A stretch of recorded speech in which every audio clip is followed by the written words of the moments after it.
कभी ऐसी सिचुएशन हुई है आपके साथ कि कोई सामने खड़ा है, बिल्कुल आंखों में आंखें डालकर कुछ बता रहा है और आपको अंदर से पता है कि ये सच नहीं है? हाँ हाँ बिल्कुल।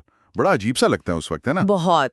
और समझ नहीं आता कि करें क्या, मतलब गुस्सा करें या चुप रह जाएं या टोक दें बीच में। आज हम इसी मुश्किल पर काफी आम सी लगने वाली स्थिति पर बात करेंगे। बिल्कुल। और ये एक ऐसी दुविधा है जिससे हम सब कभी ना कभी गुजरते ही हैं।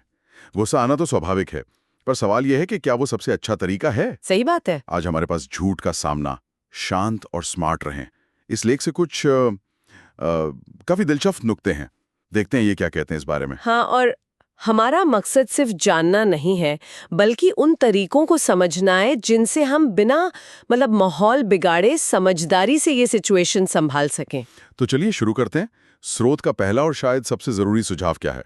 देखिए, सबसे पहला कदम है अपने इमोशंस पर काबू पाना, शांत रहना। अक्सर हम क्या करते हैं, फौरन गुस्सा हो जाते हैं या टोक देते हैं। हाँ बिल्कुल। लेकिन स्रोत कहता है कि ऐसा करने से हम अपनी पावर सामने वाले को दे देते हैं।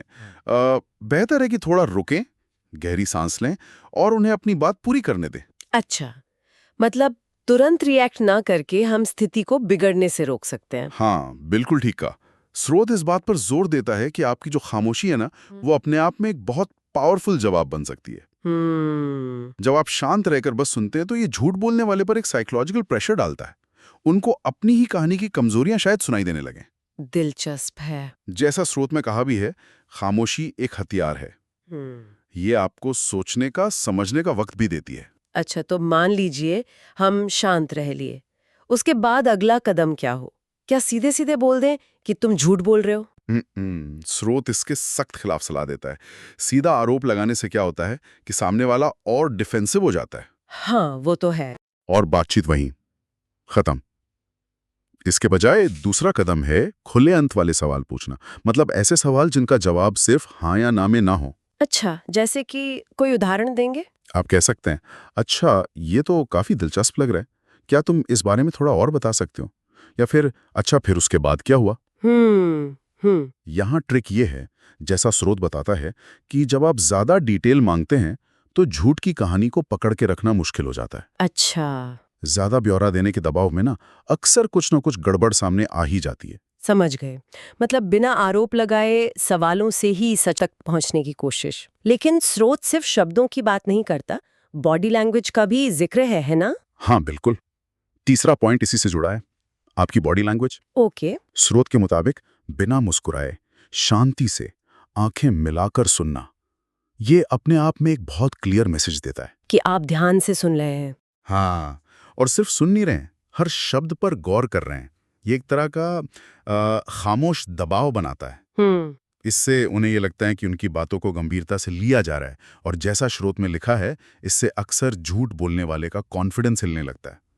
आपकी स्थिर नजरें और शांत चेहरा ही काफी है, बिना कुछ बोले।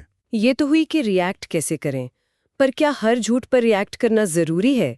स्रोत इस बारे में कुछ कहता है? ये बहुत जरूरी सवाल है, और यहीं चौथा कदम आता है। रिश्ता क्या है, उस आधार पर अपनी प्रतिक्रिया चुनें। अच्छा। हाँ, स्रोत ये साफ करता है कि हर झूठ एक जैसा नहीं होता, और हर झूठ बोलने वाला आपके लिए एक बराबर महत्व नहीं रखता। मतलब समझाइए थोड़ा। मतलब अगर झूठ बोलने वाला कोई अजनबी है या कोई ऐसा है जिसके झूठ से आपको सीधा कोई नुकसान नहीं हो रहा, तो शायद स्रोत का सुझाव है कि उसे अनदेखा करके आगे बढ़ जाना ही आपकी मेंटल पीस के लिए बेस्ट है। हर लड़ाई लड़ने लायक नहीं होती ऐसा? बिल्कुल। लेकिन अगर झूठ बोलने वाला कोई करीबी है, कोई दोस्त, परिवार का सदस्य या ऑफिस का साथी, तब क्या? हाँ, तब तो बात अलग हो जाती है। तब स्थिति बदल जाती है। अगर वो रिश्ता आपके लिए मायने रखता है, तो स्रोत कहता है कि प्राइवेट में शांति से बात करनी चाहिए। कैसे? आप कह सकते हैं, सुनो, मुझे तुम्हारी बात सुनकर थोड़ी हैरानी हुई, क्योंकि मेरे पास जो जानकारी है वो इससे थोड़ी अलग है। क्या हम इस बारे में आराम से बात कर सकते हैं ताकि हम दोनों को क्लैरिटी मिल जाए? यहाँ मकसद लड़ना नहीं, बल्कि सच सामने लाना है, वो भी इज्जत के साथ, ताकि रिश्ता भी बना रहे। ये बैलेंस बनाना वाकई मुश्किल हो सकता है। सच भी जानना है और रिश्ता भी बचाना है। हाँ, और इसीलिए पांचवा और आखिरी कदम शायद सबसे ज्यादा प्रैक्टिकल है, अपनी एनर्जी बचाना। अपनी एनर्जी बचाना मतलब? स्रोत हमें याद दिलाता है कि हर किसी के झूठ को पकड़ना या हर किसी को सच का आईना दिखाना हमारी जिम्मेदारी नहीं है। तो क्या मतलब झूठ को अनदेखा कर दें? हमेशा नहीं, लेकिन हमें ये चुनना होगा कि कौन सी लड़ाई लड़नी है। स्रोत कहता है कि कुछ लोग अपनी ही बनाई कहानियों और धारणाओं में जीना पसंद करते हैं।